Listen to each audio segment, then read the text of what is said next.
Hey everyone, welcome back to On Location Edmonton. Here we are in Edmonton about to check out 49 Dzine. Yes, and this is all made possible with StoryHive, funded through TELUS. Let's go check it out. Hi, I'm Nathan, Branding Chief, here at 49 Dzine. I am the original owner of the store, and I have here. My name is Aster, and I'm the manager here at the Edmonton store. So I'm actually from the Blood Tribe, which is kind of closer down by Lethbridge. This is our location here in Edmonton. We actually started as an e-commerce store before actually we came to Edmonton. So we're actually celebrating our 10th year in business. And in Edmonton, it'll be 5 years. So we're actually excited to showcase who we are as a business. And I guess we're going to get into some questions here, and maybe just about your community, like where you're from. Yeah, well, my name's Aster. I am Dene from Beaver First Nation. That is far more north. We're talking like close to the northern Alberta border. Like I know my band is situated in High Level. I'm not from High Level. I grew up in Slave Lake, and I moved here a few years ago. Yeah, and I've been working at 49 Dzine for like about a year and a half now. So 49 Dzine, we've actually, like going back in our history, we've actually been online for 10 years. We actually didn't start as a storefront. Just give a little bit of history behind 49 Dzine. We actually didn't start as a business. How 49 Dzine started was from us posting a peacoat that we had made on Facebook in their marketplace, and someone said, hey, how can you make me one of those? And that's kind of how that snowball effect happened and how we started with the business. And we just kind of evolved since then. When we first started, everything we made was hand stitched. Like that was a process in itself. And try to find qualified seamstresses to make every piece. It's very challenging as a business. So we kind of evolved and started like doing what we do best is as designers, and that's why in our name 49 Dzine, we're more forefront a design company, and then the rest follows through our culture and our knowledge, and we're sharing that with you today. And we're excited for you guys to experience what 49 is about, and give a little bit of our history and introduce some our cultural experiences that you come here to enjoy and actually just learn about what we do here. So I think we have some fan favorite questions. So maybe we'll just kind of share with each other and answer these questions, and maybe because there's some curiosity of how 49 Dzine came to be. What class would you recommend for beginners? I think I'm going to have this one too, because you're the facilitator on a lot of this. Yeah, I do. I teach almost all of the classes here in the store. I would say easily, we have a few different like categories of classes too. So like if you wanted to get into leather work, I wouldn't recommend a beading class to start. I'd recommend one of the leather working classes. But in general, I always say the best class to start with is a ribbon skirt class. It is deceptively easy, as well as it's a very rewarding class because it's a project you can finish in a day and you actually have a wearable garment by the end of it. And something about that is just like, it's really fulfilling and it makes you feel really good about yourself to finish, especially if you're somebody who doesn't sew on a regular basis. Yeah, it's a really feel-good class, I find. Perfect. So why don't you grab a question and we'll My see. turn. How did 49 get its name? Okay, I'll answer that one. Okay, so this one covers along a line of 49 Dzine. We came up with a concept. So before we got to go beyond borders. So the 49 parallel represents Canada, US. But before that, we were a nomadic culture that crossed in between what we call as known as Turtle Island.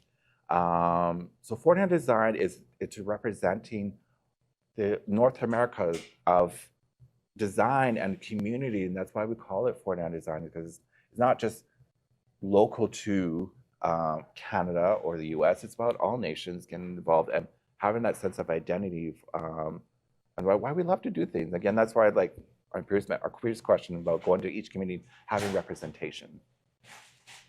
Yeah, and like along that line too, one of the things I love about 49 Design is how it's really trying to like unify Native people on both sides of the border, because there is such a like a want and a thought of like, oh, one of us is better than the other, and like that we are different when like in our culture we aren't different. We're all one people, and like a border means nothing to that. Yeah. And just to add to that, maybe just give some context about that, just give an actual number because we want to associate things. In Canada, there's more than 600 tribes, and same with the US. So we're talking about 1,200 different communities. So we're not all just one way of doing things. Each community will have its way of culture and protocols and also design as well. Like it's far different from each community, and that's why it's important that we recognize that in 49 Design. That's why we're here. We're going to teach and have people accessible and we keep things affordable, and that's important. All right, I think we'll go with the next question. Let's go. For folks who do not know, what is 49 Design? Okay, so this one's actually a loaded question. It is because we are many different things to our customer base. So 49 Design, primarily what you do come in here, you will see a lot of Indigenous art and design. And also we also offer a crafting space. So it's also not about just us offering our products. What we like to see is people to actually make their own crafts as well. So we do offer a wide selection of crafting supplies, and we also do design our own fabric materials. There's a lot of see when you come into the store, you'll see our original design prints that will not exclusive to 49 Design. And also we try to offer, like, again, we talked about these cultural classes and experiences for people to have the opportunity to come and learn about Indigenous culture. So it's not about just us selling things, but we're also offering an experience. Because people are just curious, like, I've never been to a powwow, I've never been to a reservation, or I've never had any connection to an Indigenous person. We do operate here in two of the greatest cities in Alberta, Edmonton and Calgary. I'm not going to say if you're an Oilers fan or a Flames fan, but we'll keep that story out for another day. And again, we're here just to offer as a community, we're offering open arms for us people to come and just kind of learn about this. And again, you can just come and browse. We get a lot of customers just come in just out of curiosity, just want to look around. Like, just be curious. Again, you don't have to go drive all the way out to the mountains to go to some training post. We're right here in the city for accessible. And that's what we do here. What we offer best is that we want to offer accessibility to our culture. So that's what 49 Design is about. And maybe you can add a little bit more on what I didn't touch on. Yeah, I was going to say, you made a really good point, which is like, especially during the classes, it really creates an environment where people who aren't Indigenous feel comfortable asking like questions they weren't sure about. Like, it's more of a very open space where, like, if people have questions about what a ribbon skirt means or if they can or can't wear it, it really, like, they feel very comfortable asking those questions, which I love. As long as the question's respectful, I'm happy to answer it. I love teaching. I think learning is one of the most important things any person can do. Yeah, and I always, that's one of the first things I tell everybody that comes into class is I encourage you to ask any question you think of. That's what I'm here for. Yeah, and it's been a really beautiful experience teaching my culture to people that, like, truly had no idea, and not out of because they didn't want to learn, but because they never had the chance to learn. So getting the chance to, like, share that with them, I love it. I'm full of myself. I love talking about myself. So any chance where I can get to be like, yeah, this is like my history and my people, I'd love to sit there and talk about it all day. I know, I get that too. Why do you think it's important to have a company like this in Edmonton? So I think we're going to talk about this a bit further because I'm going to talk from a numbers perspective and maybe give some perspectives. I did not know this until I shared it with someone recently who actually has been here in Edmonton for a while. So Edmonton is actually the second largest population of Indigenous population city in Canada. What people don't know is if you look on Stats Canada, it says that there's 88,000 Indigenous folk here in the city alone. The next highest would be Winnipeg, which is over 100,000. But that doesn't include any of the surrounding communities. So in reality, we're looking at 100 plus Indigenous folk in the city. And what we're representing here today is also access to our community and also access to our heritage. There's a lot of urban Indigenous folk who actually have no idea about their culture or haven't had an opportunity because they're in this urban environment and not always connected. They didn't grow up on the Indian reservation. And that's why it's important that we have this representation of our communities and have access to Indigenous culture and also curiosity from people who are just local and they always want to learn about, like curious about what is Indigenous folk, what do they do, how do they talk, or how do they experience, and what is powwow, what is all like this craft making stuff. It's so important to them, and having that connection. I think that's probably the biggest thing is that in Indigenous culture, we talk about our currency is actually relationships. And we hold that very much. So like, that's why like when you come, we're going to build this like relationship with you. And that's why like the fun factor comes in is like having experience in that just candid kind of way, a relaxed environment that where you can come and learn and also get to learn about us as well. And, you know, just to have that conversation, like things that I always think about this, like since I grew up in the 80s and 90s, like I loved it when technology wasn't just like constantly buzzing and notifications and oh, I gotta like this, push this button, that button is like, it's kind of like, I was like, can we somehow go back to a little bit of that connection and like you make the actual effort to have connection. And that's one of the things I wanted to bring about is in the experience is that having that connection.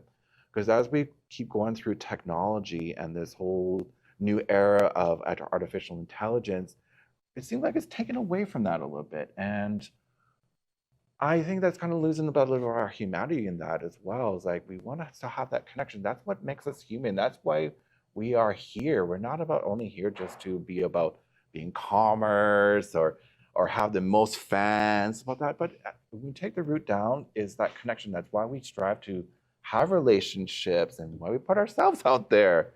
And that's why like we offer like the cultural experiences to come experience that. Having that accessibility. So it's not about just having a store. It's beyond that. It's about community. We are a representation of the Edmonton community. And again, with Indigenous, knowing that there's more than 88,000 Indigenous folk in the city, we represent about 1/10 of the city. And so it's important that we have that channel and have the accessibility to have a common experience what is indigeneity all about. And we're here and we're open every day, so we make it very accessible, and we're going to go across Canada and offer that to more communities as well. I think too one of the great things about our store at Edmonton too is it really kind of acts like a bridge between non-Indigenous and Indigenous communities. So a lot of like organizations who don't typically work with Indigenous communities or don't know how to reach out, they don't know what to do, we're often like their first point of contact. And whether that's like they call us, they asking us questions about where they can find a knowledge keeper, where they can find an elder, things like that. Or if they're, you know, asking us to make them skirts for an event or something like that. I think I hold a lot of pride in the fact that we kind of are that bridge between non-Indigenous business and creating more Indigenous business as well. Yeah, because I think we have a very, I think from like a shallow like looking in point of view, we're very much in between like an Indigenous business and a non-Indigenous business. So I think that makes people who aren't Indigenous very comfortable to reach out to us. And I think that's great. I love being that bridge. The bridge is important. The bridge gets you to the other side. Yes. What inspires your products? Okay. Well, we touched on about this a little bit earlier. Again, when it comes to our products here, we try to cater to the community that we are hosted in. So right now we're here in Treaty 6 territory. So just a little bit of background behind that is when you come to the Edmonton location, you will see primarily more of the Cree floral designs available in this location. And then when you go to the Calgary location, the Rainy Chief Trading Post, you will see a lot of the geometric designs because that's what the community wants to see more of. And as we expand across the country, we're going to be having that representation of each community that we touch and having actually their people also get involved with 49 Design.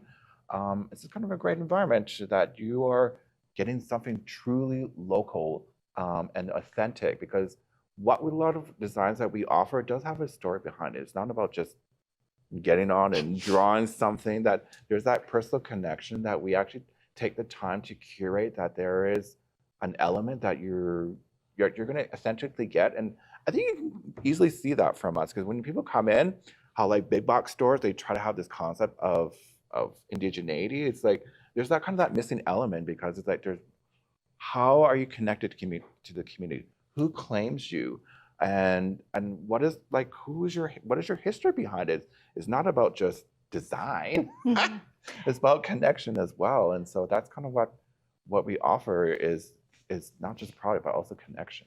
A lot of the times too, like seeing like which like there is a good element to it, obviously, seeing like the orange shirt days in Walmart and stuff, but it is kind of like the difference between seeing AI art and art a real person made. Like it just, a lot of the times those when big box stores are trying to do something indigenous, you can tell there's nobody indigenous because it just feels like it's missing something.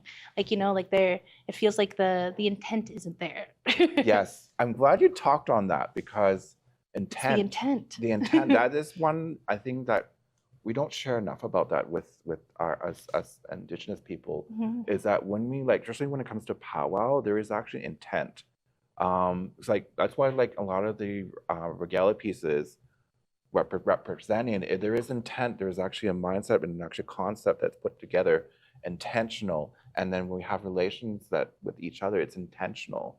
And that's kind of that missing element. I think that there's that AI can't always have that figure out. We are here, we are human beings, we have our experiences, and we have that oral knowledge of passing down our knowledge for the generations. And one thing I also have to talk about that a lot of people don't have an idea about is a lot of us Indigenous folk, when we do planning things or looking forward, we always looking from the lens of 7 generations. We look forward, it's like, how is that going to affect our next people in line of the generations that come after us? And that's why you see a lot of things that why we're so protective of water and land as well, because we're not just thinking about today. We're thinking about for those who haven't been born, that we want to have the sustainability, to have knowledge, and also the environment. And those are just like some of the subjects that people don't quite grasp on those. Like, so again, like intention. I'm glad that you brought up that subject, because I think that we don't talk about that enough, and I think it's important that we kind of expound on that subject a little bit more, because I think it's Thinking about it too, I think the reason we don't talk about intent as much is because it's just so ingrained to us. It's not something we're thinking about. Like it is just what we do. We do things with intention. You shouldn't be doing anything for no reason. And I think it's just so ingrained to us because we've been taught that so long that it's not like we're not being like, when I make a ribbon skirt, I'm not like, okay, what is my intent? My intent is just being put into it. I think that's what we don't think to talk about it as much because it just is who we are. Who we are, yeah. What's the best piece of advice you've received throughout your life? I'm going to start with that. I'm going to ponder on that one because there is so much. That's a hard one. That's a big one. I think one of the best ones that I think is the most useful and the most applicable is don't be afraid to ask. Ask for everything, because the worst thing anybody can say is, no, I'm not going to do that. And in the best case scenario, you get what you wanted. So I think asking for things, because that's something I struggled with a lot when I was younger, is I was so afraid to ask. And then once I started asking, I actually just started doing so much better because I had all this extra help. Because whatever you can do on your own, you can do 100 times more with help. And typically in order to get that help, you just need to ask. So I'd say don't be afraid to ask for anything, to ask for what you need, ask for what you want. Because again, the worst thing that's going to happen is somebody's going to say no. And being told no is not the end of the world. It is just a word, and it's just a That's it. Yeah, ask for things. Yeah, I'm going to touch on that because that's one of the biggest ones that I want to share is like know your value, and stand in your value. There are going to be challenges out there that where you do not agree, and that's okay. That's why we live in a democratic society, is that we're all not going to agree at some point. But knowing that when you're offering something and that you're being authentic, that's where your value is. Like people will gravitate to authenticity, and they know that, and they will feel that. As if you have agenda, you'll get some followership, a little bit, but ones that are going to follow you more. And how we grew is that we stayed authentic to who we are, and that's kind of how we grew, especially on our social media. Is that we just represent an authentic self without having the fear that, oh, well, that maybe not the right thing to say, or again, just knowing our value, like what are we bringing to the community, and knowing that also that we don't always have to like race to the bottom because I feel sorry for a lot of entrepreneurs. Like they think that the only thing they can offer is the lowest price.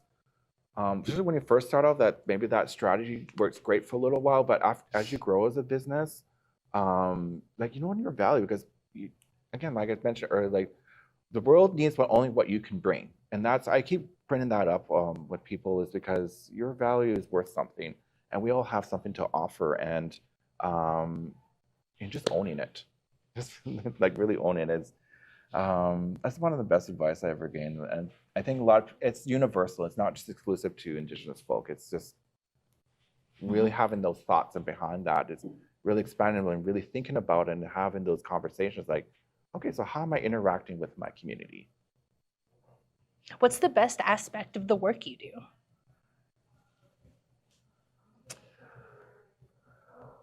The best aspect that I find is actually being able to go between communities, actually get to have connections with people.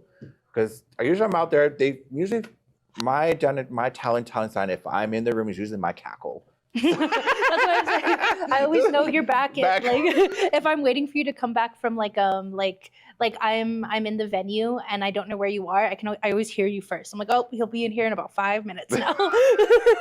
Yeah, it's kind of like, it's just one of those things. Like I love also going on the Powwow Trail as well, and so that's kind of my thing I've done a couple of years is I'll just on the broader community. It's not about just being at the store all the time, and my favorite aspect is actually being able to connect with people and actually hear their stories and offer some advice, because again, I will say this, I was born in the 1900s. And then so I want to offer that advice. So it's like, yeah, I may be almost Jurassic Park then, but it's a little bit, it's about offering my advice, because then I didn't have those mentors growing up. And just kind of seeing someone like relatable, and I want to be approachable. So that's why it's one of my favorite things. It's actually just going out in the community and connecting with people and sharing our stories, and also offering some advice too, because people are not always thinking about how to problem solve. And that's where I lean into my autism a little bit. It's just like, I love problem solving. It's just natural to me. So yeah. Yeah. Some of the things I've told people too, when like they'd ask me a question about a class and be like, oh, well, you just do this. And they're like, I never even thought, like, I didn't think it could be that easy. I'm like, when you want everything to be easy, it is.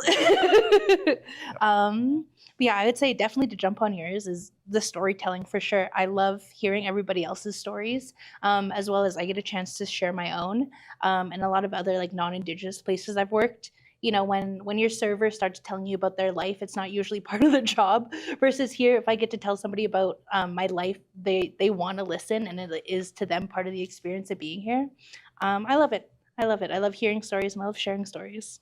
Yeah, and usually like my openers too, if they're being a little shy about that, because again, going out to the community, like, people are just not going to just openly share. Usually my opener, just so you can use this as well, is I usually just say, I just ask, so are you local or you're from out of town? And you'd be surprised how people are just so proud to talk about where they're from. And they're just that opener. It's like, then you start learning about them, and it's just like, wow, I just had that connection with somebody, and just learning about their history a little bit too. It's, you know, and you could you volleyball that conversation a little bit, and just kind of just meet so many different people. Yeah. Yeah. Too, and So- learning too about all the other, especially some of the like smaller bands and tribes that are around. I'm like, oh my gosh, I've never even heard of you. If you heard of, yeah, I know. There's a lot of, there are some communities that are far out. Like some places that, like one elder, I was at elder conference, you have to fly into a community. Like there's like no roads. I was like, oh wow, I Yeah. didn't even know that you're that far out. Like I'm so proud that you're here and you're able to experience this. Like the Alberta, like commerce is widely available, but out where she's from, out on this little island on Manitoba, and I was like, wow, it's like, wow, I was just like, I'm so glad you're here and able to experience this, and just tell me a little about yourself. And you know, I'm sure we'll run into again somewhere down the road. That's one of the things that also Indigenous culture, especially in Blackfoot culture, goodbye, there is no word for goodbye. I will say it in Blackfoot. Get it right, Matson. See you again. There's no such thing as goodbye. We will meet somewhere down the road, here or in the afterlife. It's, you know, it's one of those things. That's one of the things about community. So Yeah, that's one thing too. I always knew growing up is like nobody ever said goodbye. It was always like later, see you later, see ya.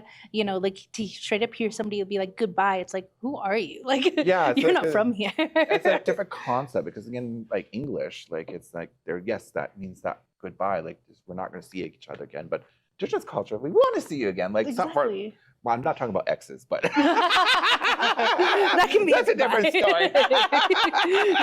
story. But you know, we're still like a community where some communities are insular, so we will still have to be cordial, and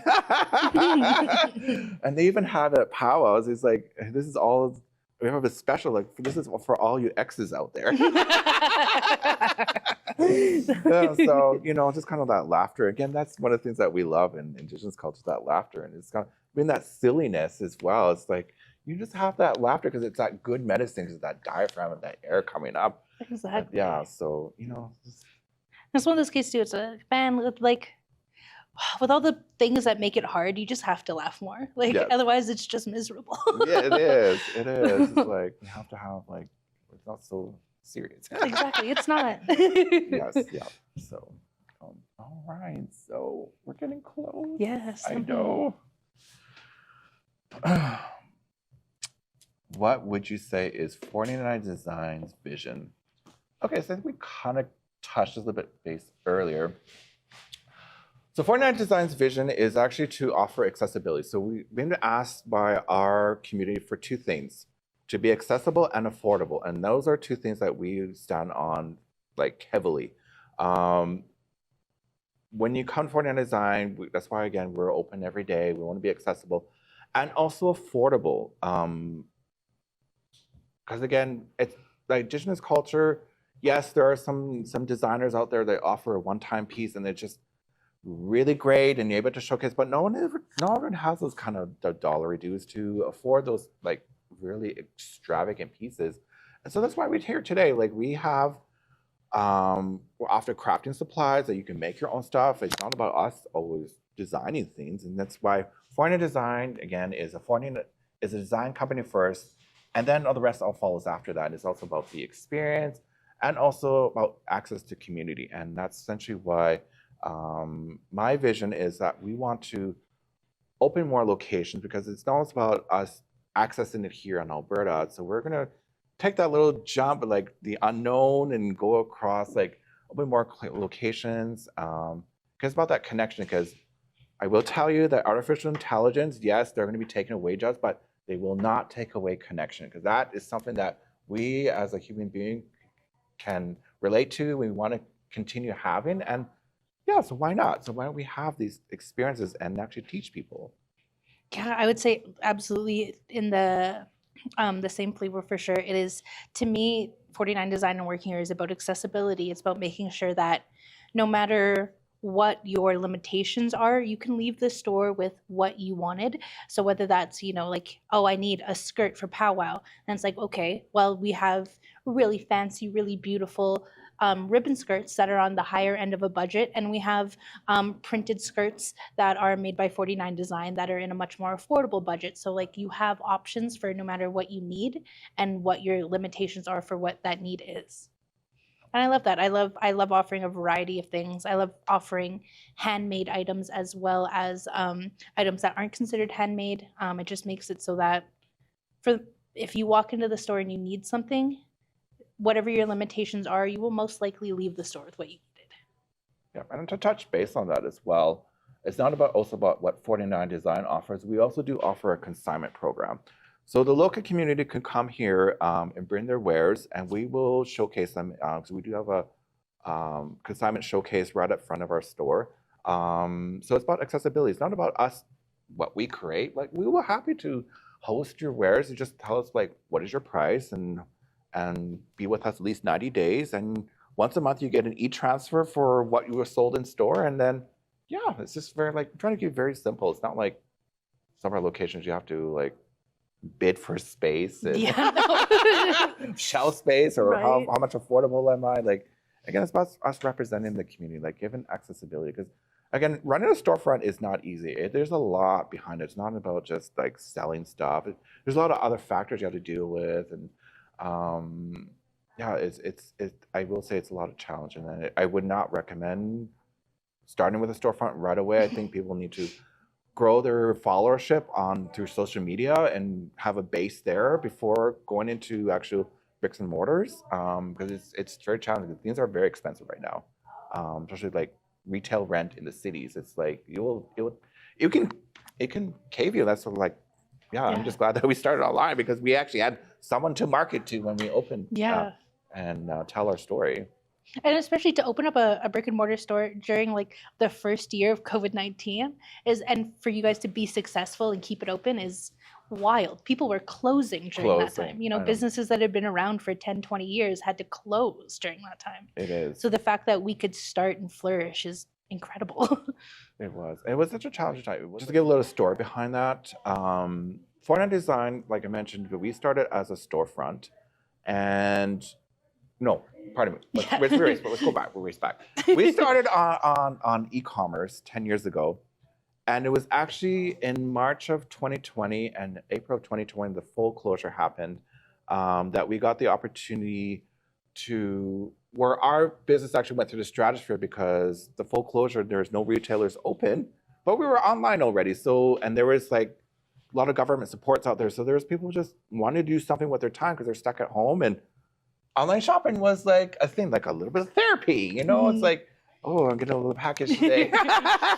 So, yeah, we were right there. Like, it was kind of our opportunity. We finally made enough to open a storefront location right after that. It was two solid months where there was just this high bell curve of online orders, and I was just like, okay, finally, after all these years that we have enough capital to open these stores. Like, yes, it is COVID, but we're just gonna do it because we've been waiting for so long. Like, just the time is to do it now. And that's kind of how I feel about Winnipeg's. Like, we've been waiting for a long time to open the third location, but after not just COVID, but then came inflation, then came the tariffs, and what was the other thing that came along? Is like Canada Post strikes. Canada Post strikes! Oh my gosh! We're not going to talk about Canada Post strikes. Oh my gosh! In the middle of Christmas, you know how many angry people were out there. Oh my gosh! It's like, oh my gosh! It's like, but we still managed. We made it through it, and it's like, oh, I'm just thankful that people are just so patient with us, and like we're not delivery people. We will send your stuff, but we're just this. We're a store here. We're just like a group of 12 people trying to make sense of the world. And just like we would get calls too, and they'd be so upset, and we just gonna be like, well, like, we hear you. We're struggling with it too. Also, these people deserve their money. Like, they like. But yeah, it was just like, but like, yeah, we've done everything we can. If you want to go talk to your Canada Post representative, if you've got any further problems with this. Yeah. Again, we work with that. We found ways to make that work. It's not like they were just high and dry. That's why we've been in business for customer service. We've been doing e-commerce for a long time. It's like, we know how to handle that. It's not like, just check our ratings. Hey there, it's Aster again, and I am going to run you through a really simplified tutorial of a ribbon skirt. So today, my helper Seb picked out this really beautiful jacquard. Jacquard isn't something that's super commonly used in ribbon skirts. I think it's mostly because people are a little bit intimidated by using it. But I think it's a beautiful fabric, and I love making skirts from this. So to start, we have two separate pieces. We like to do 2-panel skirts here because it's easiest. And to start, we're going to make a line where we're going to start our ribbons. So that's going to kind of act as the anchor for the other ribbons as well. What we've decided today is that we're going to start the very first ribbon 6 inches from our bottom. So I always mark on each sides of the fabric so that the line can get really, really straight. And we'll connect that line.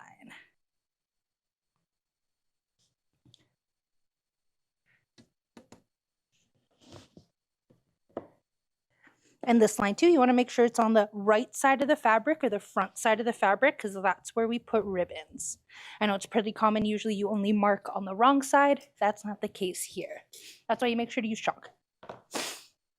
And then from here, just to make it easier on myself and to save some time, I'm going to also mark out all the lines for the other ribbons because we are not doing a stacked skirt today. The ribbons are going to be separated. So after that 6-inch line, every 3 inches, I'm going to draw another line for each of the ribbon colors we're adding today.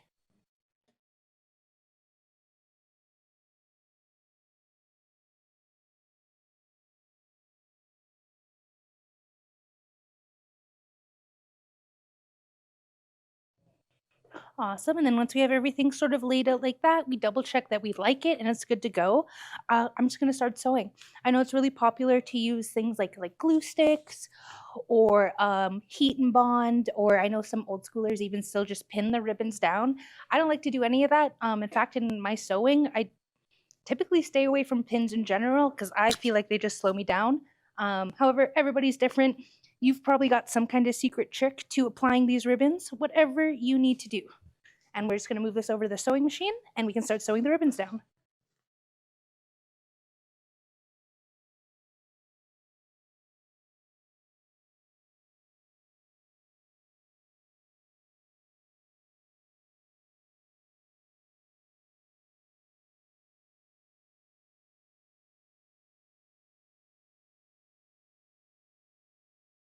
I've got all my ribbons laid out and finished. Because we're using a jacquard today, I'm going to serge the edges. Typically, you do not need a serger for a sewing project, but just because of the fabric, you can already see how much it's fraying. We're just going to run a serger of both of the unfinished edges.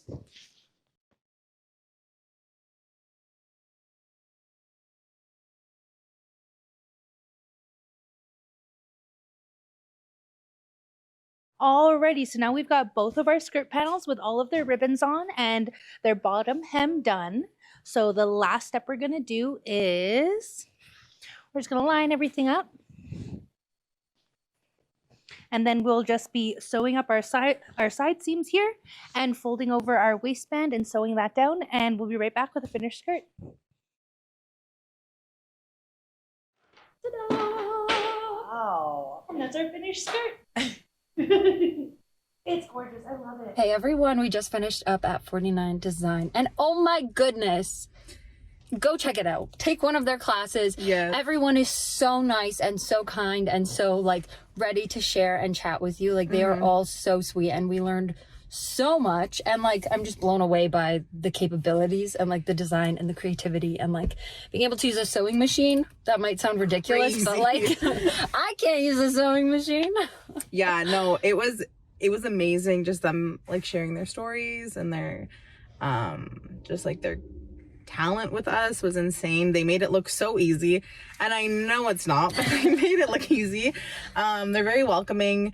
The space is huge. It's gorgeous. There's honestly a little bit of everything for everyone. So you should just check it out. Check it out. They are online and they are in stores here in Edmonton and Calgary. So go online or go in store. Hey, it's the Bird Bound Besties here. Do you want to be a guest on our show? If you have a story that's worth sharing with the community, feel free to scan the QR code at the end of this video to be a guest on our show or one of the other amazing On Location shows that are available within Alberta and BC. So if you want to be a guest, scan the QR code.